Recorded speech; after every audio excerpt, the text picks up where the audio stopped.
I'm Rick Buck, and I've been a dentist for 17 years. What I'm showing you now are results from my wife in her before and after whitening. There's no Photoshop, no camera or lighting tricks like every other before and after you see online. But in this video, I want to show you the details on how to do it so that you can whiten your teeth whiter than you can even at a dentist's office, and also how to do it as safely as possible. Prevent sensitivity. No matter where you whiten your teeth, this is possible. Whitening sensitivity, you should know, is temporary.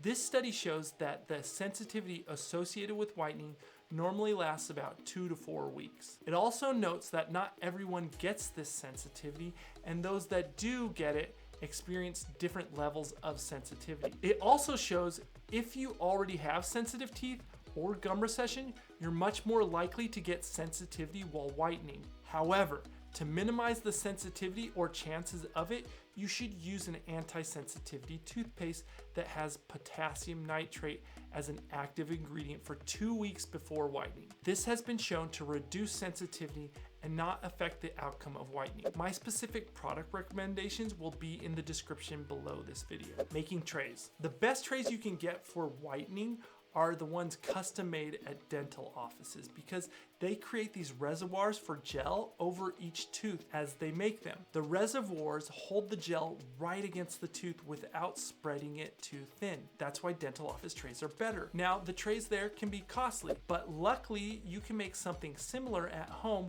with boil and bite mouth guards. Wherever you buy the trays is fine, but these boil and bite trays or mouth guards will do just fine if you don't want to get them done at a dental office. Some of these boil and bite trays will even come with the whitening systems that you're buying.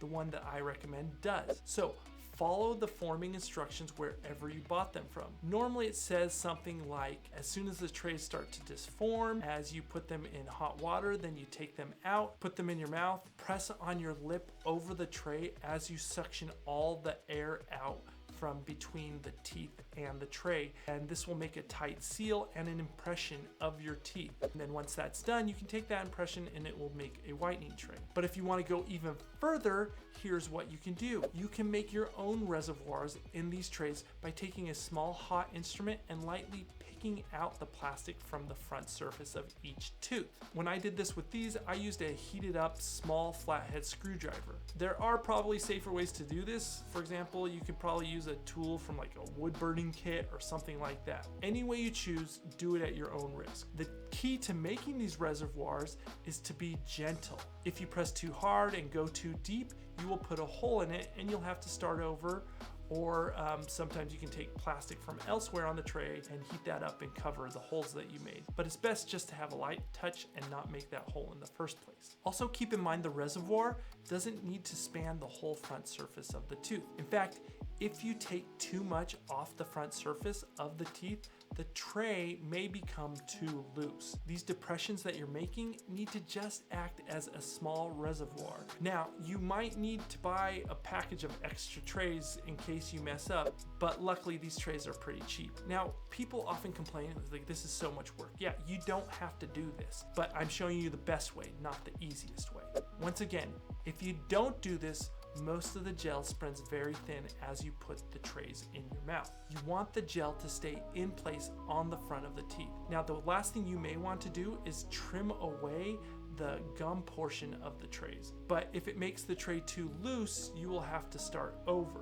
So some people like to cut this away and some people don't. The reason why you may want to trim it away is the peroxide can be trapped up against the gum, and peroxide on the gums can leave little chemical burns or just irritate the gums in general. People will often cut these off so it doesn't sit on the gums and only sits on the teeth. The best whitening products. To understand what gel you should use to whiten your teeth, you need to also understand what it is that whitens your teeth the most. A review of studies on a lot of different whitening systems that use peroxide shows that the number one thing associated with whiter teeth with peroxide is the time the whitener is on your tooth. In other words, how long each whitening session is. The second most important factor in the whitening the teeth is the concentration of the peroxide. You should get the peroxide that can sit on your teeth the longest. Hydrogen peroxide can only work for about 20 to 30 minutes and then it's ineffective. Carbamide peroxide will work 8 or more hours and stay active. So I always recommend carbamide peroxide to get your teeth the whitest, and then just get the highest concentration of peroxide that won't make your teeth sensitive, which once again is different for everyone. So if you don't have sensitive teeth or a lot of gum recession, I recommend the Ezzy brand's high concentration whitener. It is the highest concentration of carbamide peroxide allowed, which is 44%. Or I'll give you a low concentration whitener too for sensitive teeth. But if you want to know, you should look for concentration of carbamide peroxide around 5% or less if you have sensitive teeth. Now, this won't completely eliminate the sensitivity, but because it's a lower concentration, it will make the sensitivity less. All my recommended products are in the description below this video as well. So get the highest concentration of carbamide peroxide you can tolerate when whitening overnight or 8+ hours. Whitening. On the day you start whitening, right before whitening, you want to brush and floss your teeth, and I would still use something with anti-sensitivity properties like potassium nitrate toothpaste or a potassium nitrate mouth rinse. Doing your oral hygiene routine before is important because dental plaque can slow down the whitening process, but also you don't want to brush right after whitening. I will get into that later. Now, when whitening, you fill up the little reservoirs you made in the whitening trays on each tooth, maybe just a hair more than the size of the reservoir, but not too much more. You don't want the peroxide to overflow onto the gums too much when you put the trays in, but you also want enough to cover the surface of the teeth. Next, just go to bed. It may take getting used to sleeping with these in, but as you will see from my wife's whitening videos, the longer you can whiten each session, the wider the results will be. When my wife whitened for 2 hours, it wasn't good enough, and she only saw great results when she whitened overnight. Compare that to the whitening video I did on myself. I whitened overnight right from the beginning, and after 4 or 5 days, my teeth were about as white as they were going to get, which was like 14 to 18 shades whiter. Here's the likely reason why they whiten better with a longer duration. This study shows that the longer the whitener sits on your teeth, the deeper it can whiten into your tooth. The deeper layers of your teeth are much more yellow. Look at these stumps of the teeth that I filed down for crowns, and you can see that the underlying layer can be very yellow. The deeper you bleach, the whiter the tooth.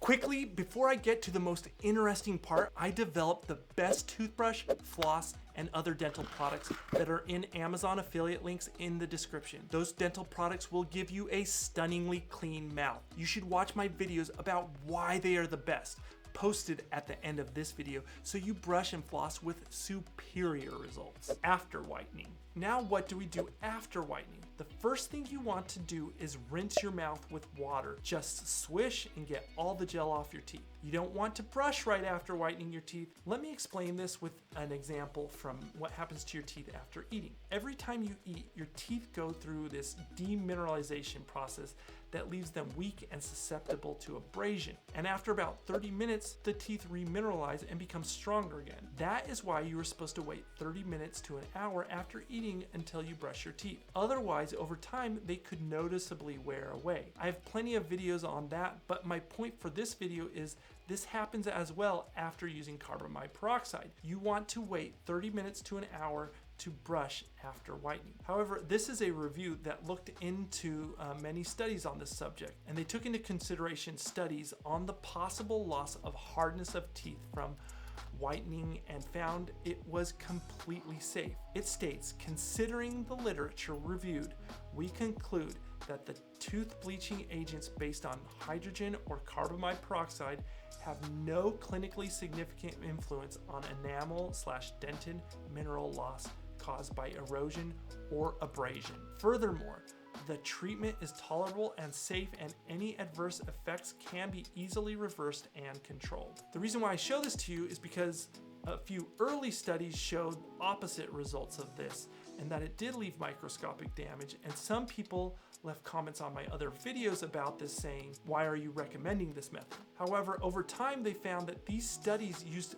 fake saliva that was giving inconsistent results. With actual saliva, the abrasion did not happen. Still, I always recommend being safe, and you should treat it just like eating and hold off on brushing 30 minutes to an hour after whitening. But I do recommend rinsing with a fluoride rinse that contains sodium fluoride right after whitening. That is sodium fluoride, not to be confused with stannous fluoride. Stannous fluoride can stain teeth and is in some toothpastes as well. There's a rinse that I really like, and it has sodium fluoride and potassium nitrate to help with sensitivity too. Sometimes it's hard to find in the United States. I don't know why, but I love it, and I will link to it below. Amount of days. While most results from overnight whitening with a high concentration peroxide can be achieved in about a week, people often want to know how much they can whiten. Now, there are a few reasons you may want to continue whitening. This study we looked at earlier shows that your teeth will regress a little bit in darkness a few weeks after whitening.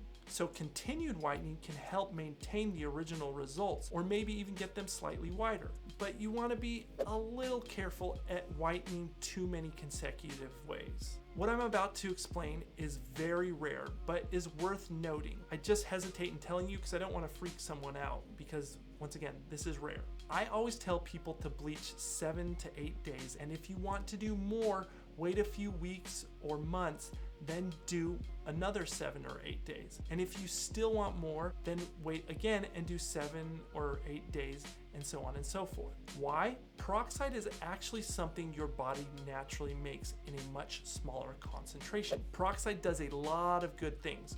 One thing it does is signal to the body when it needs to produce inflammation to break things down, like bones or viruses. Most of the time, these effects are transient, and everything will return to normal after the signals are removed that cause the inflammatory response. Now, in very few cases, of whitening, the signal is the peroxide itself.